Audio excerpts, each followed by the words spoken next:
published Stephen Shaw's Art of Swimming. And once he and I agreed to work together, he would basically, because he had deadlines every week, you know, the word procrastination is not in his vocabulary. So I'd be there moaning and groaning, and he'd say, right, I need 1,000 words by Friday, and that'd be it, you know.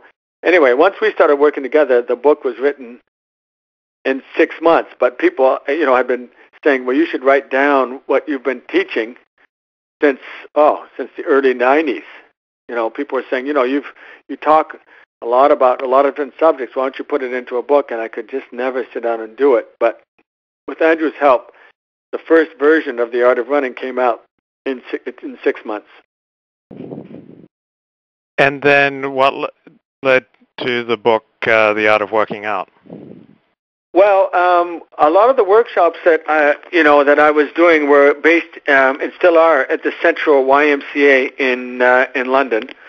And while I'd be in there, you know, waiting for people to show up for a workshop, you know, Andrew would sometimes be there, and we'd be looking at how people were working out on the, you know, on the machines or on the ellipticals or the treadmills, or how they were lifting weights or doing circuits. And you know, I don't know if you've ever seen this, but it's pretty horrific in terms of, if you have any understanding of the Alexander technique and the idea that there's meant to be a sort of a lengthening in the spine, and the head is sort of meant to be kind of leading, and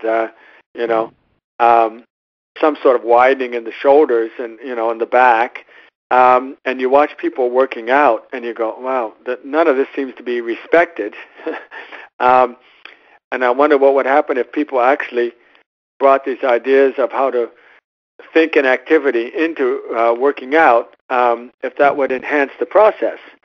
And I've been working out in various ways for years, always been interested in it. And Andrew Shields, again, the guy who edited and wrote a number of the chapters in both books, he was always into fitness himself. And so between the two of us, we proposed to our new publisher at that point, the idea of doing a book on working out.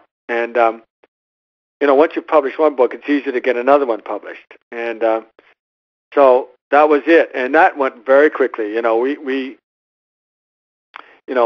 managed to produce that, and from idea to, you know, copy on the editor's desk within a year.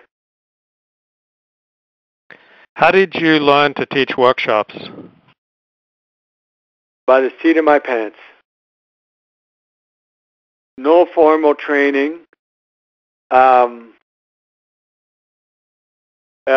first one that I sort of remember formally doing was at the Engelberg World Alexander Congress, and I think that was 1991, and I had agreed to do a workshop on running, as a number of people had sort of asked me to do one at the previous International Congress, which was in Brighton. And so I said, okay, I'll do one. And they booked me in and everything. It was a little less formal in those days, you know.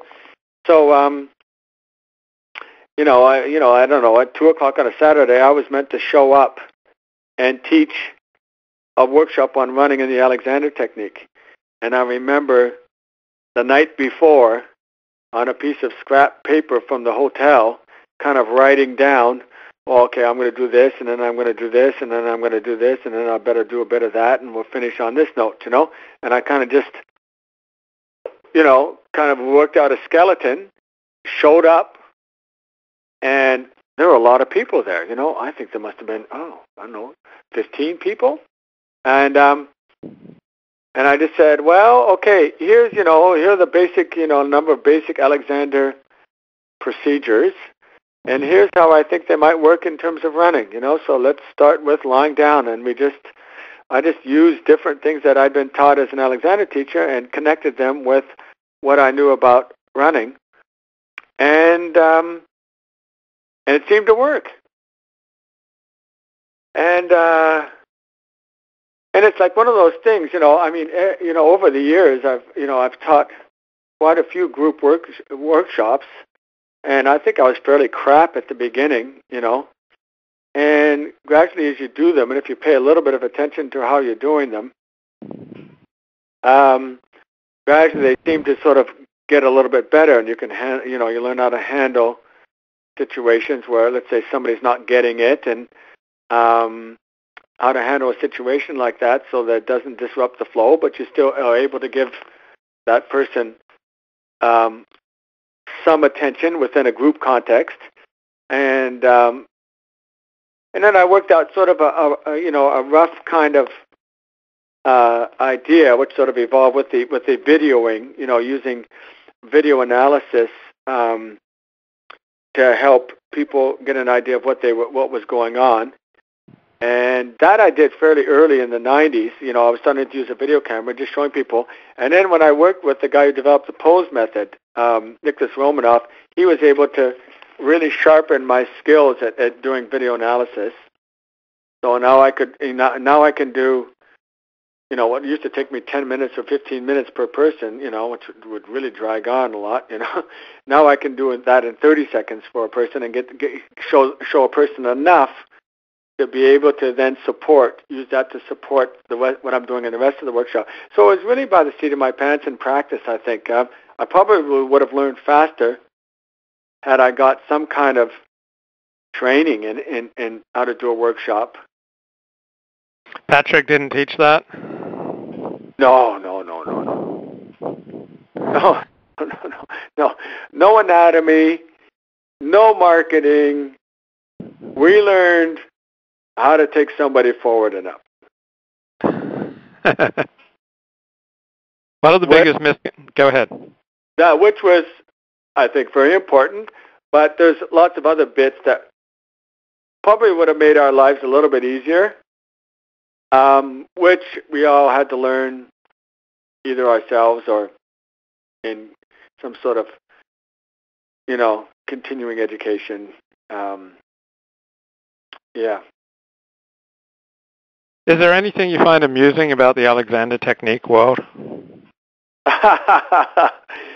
One of the most amusing things is watching Alexander teachers trying to dance.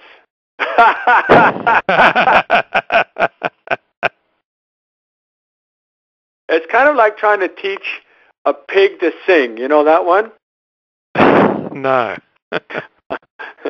Well, you're going to fail, and you only end up annoying the pig, And, there is a saying about, I forget exactly how that one goes, but Alexander teachers, you try to watch an Alexander, with their sort of the pull up the ass syndrome, right? And trying to dance, and you're not allowed to move your pelvis, right? But when you dance, you're kind of meant to sometimes, and it's quite a sight, In the old days, the old international congresses always used to be a band, and everybody used to get out and dance up a storm on the last night, and it was a lot of fun, but it's a bit of a sight. And how do you like learning salsa? It's to me, I think I'm absolutely shite at it, but I've been at it now for a couple of years, so I'm learning a few moves. The interesting things to me about salsa is trying to kind of learn something in both space and time, which is really wild, So you not only have to learn, to do X and Y with your feet and, guide your partner, but you've got to do it to the rhythm. And so you're moving through space, but you've got to do it to the rhythm.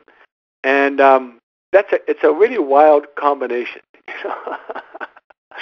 And I find it really challenging, and it really helps me, keep me in the beginner's, sort of the beginner's mind.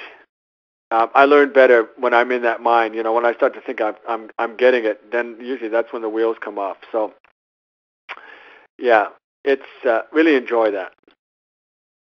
What are the most common misconceptions you find people have about running? Oh, well, the first one is it's bad for you, it's going to hurt your knees, your uterus is going to fall out and land on the floor, they're not physically capable of it, it goes